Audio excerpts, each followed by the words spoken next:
like scary movies? Uh-huh. What's your favorite scary movie? Easy, The Shining. But if you recognize this iconic scene from Scream, you might know that Cassie Becker says her favorite movie is Halloween and is soon killed by Ghostface after seeing him in the window. But is horror just about gore and violence? In reality, no matter what genre of horror, psychological, supernatural, or even folk, it reflects who we are as society and what we fear most. The culture I've chosen to focus on is horror film culture. While growing up around movies in the film industry, the horror genre has piqued my interest the most, even when I was a toddler. Horror film culture plays a key role in shaping my personal identity and the American identity, by reflecting on evolving fears and anxieties of the American society. As someone who is connected to film through my family and personal interests, I see horror as more than entertainment, but as a lens used to criticize social issues like war and violence while creating a psychological and emotional experience for the audience. Horror cinema has existed for over a century, evolving in style, storytelling, and culturally over the years. The first horror film dates back to 1896, Le Manoir du Diable, also known as The Devil's Manor in English. It is a 3-minute silent film made in France by Georges Méliès. While this film is not scary, it is the first to include supernatural elements such as ghosts, skeletons, and magic. Skipping to 1922 is when we finally get to see the first scary villain, Count Orlok, from Nosferatu. This film has a lot of controversy surrounding Count Orlok, with suspicions that this character was based on Dracula without permission, which led to copyright infringement. However, there are also controversy surrounding the character for being too scary, and even starting rumors that the actor was a real vampire. Sweden even banned the movie due to excessive horror, which was not lifted until 1972. In the 1930s is when the horror genre gained popularity with many new iconic villains. Many of the movies were produced by Universal and were based on Gothic literature in the 1800s, like Frankenstein, Dracula, and The Invisible Man. In the 50s, movies contained themes of out-of-control destruction, atomic anxiety, radiation fears, and alien invasion due to World War II and the Cold War. In the 1970s, gore started making appearances, especially in slasher films, featuring mass killers like Michael Myers and Leatherface. The Texas Chainsaw Massacre was even too gory for the public, as it was banned in 12 European countries. The 80s continued with similar themes in the 70s, focusing on monstrous behaviors from humans and possession. Iconic horror movies from this time period include Nightmare on Elm Street, The Shining, The Thing, Aliens, and Friday the 13th. From the 90s to the present day, horror has gone two ways. Either many films are now satire, or it continues to diversify the fears used in making new subgenres. Horror is not just about gore and thrill, but also the psychological response behind it. Horror movies rely on sound and camera angles to trigger your fight or flight response. Different camera angles are used to create suspense, mimic the emotion of characters, and show hierarchy. High angles represent weakness, low angles represent strength, shaky camera angles suggest instability, and extreme close-ups intensify. Horror movies also use non-linear sounds, meaning inconsistent or abrupt changes in the sound, to intensify the scene and create jump scares.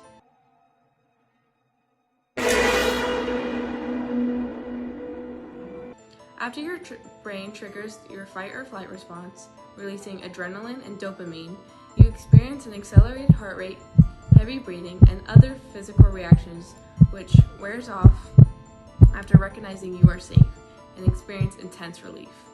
Due to the violent nature of horror films, people often assume that the people who enjoy horror are less empathetic or psychotic.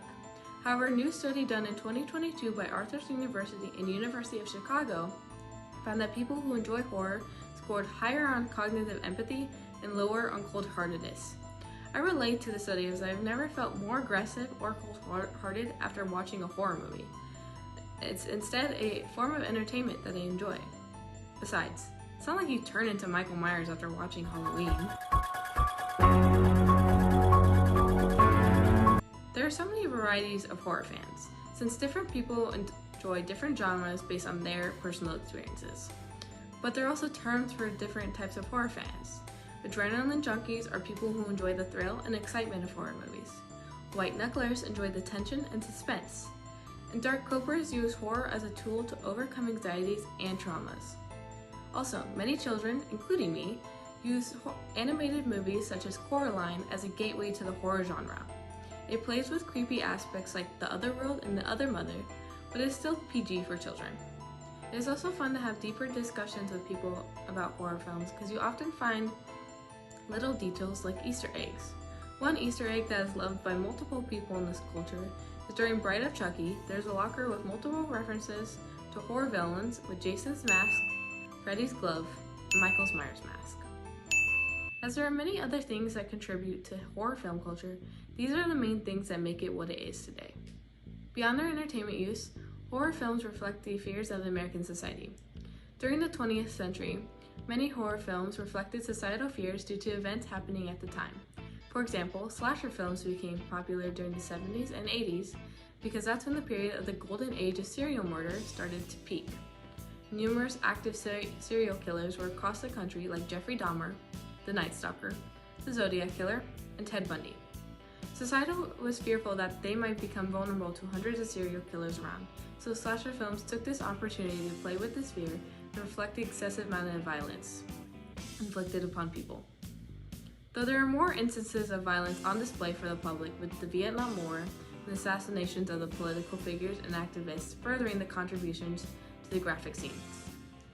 My Cortex explores the subgenre of folk horror, which critiques fears of modernization by creating an atmosphere of the 1800s and an alienation of the modern world.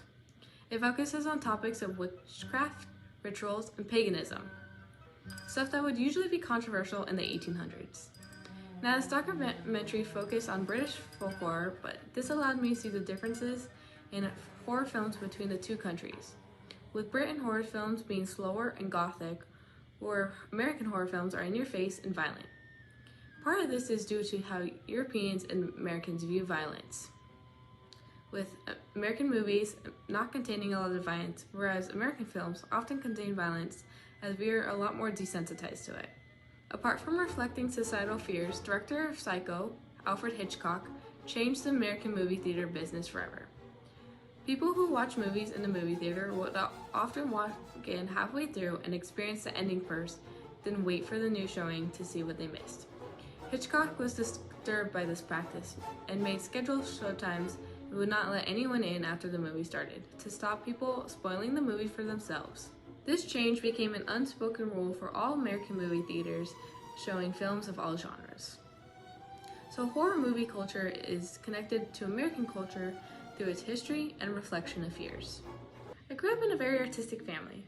It all started with my great-grandmother, who was a dancer in the background of movies.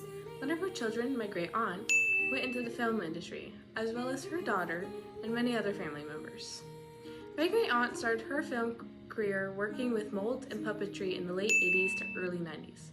She worked on Gremlins 2, To Cast a Deadly Spell, Evil Dead 2, and Friday the 13th #4. She was given the opportunity to be at San Diego Comic-Con last year talking about forgotten creators, since her work is often forgotten in the credits. Yes, so the hero one was the one that you saw, if you've seen Gremlins 2, that goes through the spider web and it's very articulate, and it's coming after, I think. She now works on costuming for children's theater and random shows and movies. So I've always grown up around movies. However, when I was about 2 years old, I did not enjoy watching movies or shows. But after Michael Jackson passed away, the Thriller music video was on as a remembrance, and that was the only thing I was willing to watch for about a year.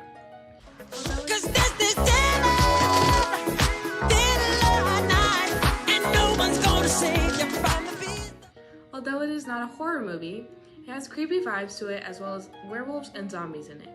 I also have a clear memory of my sister and I watching horror movies like The Conjuring and The Mist together. Though one tradition that always sticks in my mind is going over to my great-aunt's house on Halloween. We'd watch classic horror movies like Scream and Halloween. This genre always stuck out to me, with some movies being easy to watch with their predictable plot twists and jump scares, and some movies actually scaring me and enjoying the thrill of it. In my experience, I've also been able to overcome fears because of the controlled environment horror movies gives, especially in daylight, where it reduces the likelihood of anxiety and nightmares. Although I've never had the chance to go to horror conventions like HorrorCon in LA, I have gone to theme parks for horror events like Fright Fest, Universal Horror Nights, and escape rooms based on horror movies. It is interesting to see the creative direction these places take in order to transform the atmosphere into a plotline of a horror movie and maintain scary. These experiences are far more scary than the actual movie, because it feels like you're the victim. In an escape room based on Amityville Horror, it was dark, creepy, had strange noises, and at the end, in order to escape, I needed to be sacrificed. Though it's still fun to put yourself in the protagonist's shoes. So far, these are my experiences in the horror film culture, other than watching horror movies by myself in my bedroom. But as I grow older, I hope to meet more people in this culture and attend more events. Horror film culture plays a key role in shaping my personal identity and the American culture by reflecting the evolving fears and anxiety of the American society. As someone who is connected to film by my family and personal interests, I see horror as more than entertainment, but as a lens used to criticize social issues like war and violence while creating a psychological and emotional experience for the audience. Through this genre, we not only confront our deepest fears, but also gain insight on our ever-changing world. So next time you watch a horror movie, remember, it is not only there to scare you. It reflects our society, our fears, our hopes, and our culture. Thank you.